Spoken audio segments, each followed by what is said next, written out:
Hello everyone, I wanted to go over a quick overview on how to use VoteSmart, as this can be a resource for your next paper and your final milestone paper as well.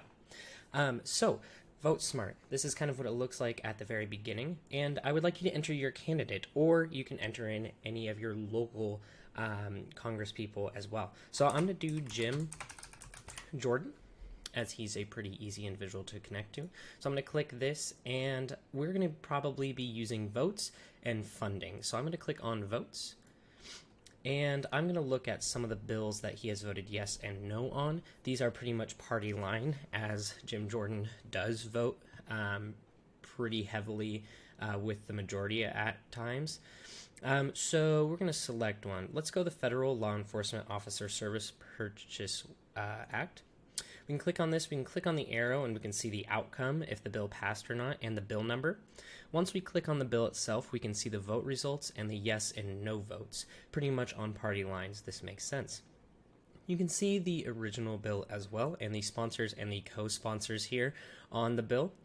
Once we look at this, we can then make a connection. Well, let's look at related issues. Of course, this is going to involve guns. Let's click on guns.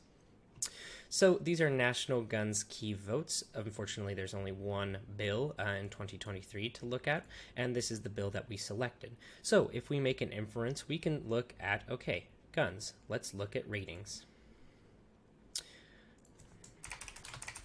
I have to enter his name again. And then click him, and then click ratings. So once we click ratings, we can then look at his support from certain groups. Abortion, you can see that there is pretty negative support on some groups. And so let's look at guns.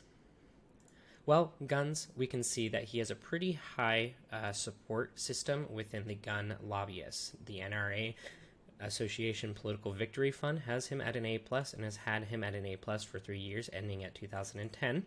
The NRA itself has support for him since 2022 and has supported him pretty much every year he's been in office. Well, if you want to make an inference here, you can say, okay, the NRA probably funds him, and thus his vote is influenced by his funding. You can make this inference, and that's perfectly okay. There are, of course, other resources for you to use as well. So if we go back to votes, and then we click on the bill again, we can then scroll up and look at interest groups. So you'll probably use this button quite a bit as well, and this gives a huge database of all the interest groups that are national special interest groups. So smaller ones probably are not going to pop up. So there's from the death penalty to campaign finance.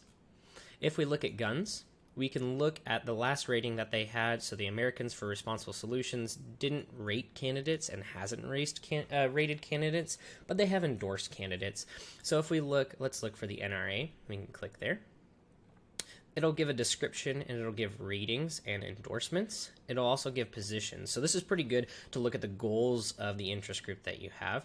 If we go back, we can also look at the last rating. Well, this will show you who they rated, and they will pretty much rate everyone, as the NRA is pretty large. So Pamela Stephenson, a Democrat, got a 17% rating, so pretty much no support there. It'll tell you how to interpret these evaluations. You can look at prior ratings and then results per. Jim Jordan's going to be pretty far down, I assume.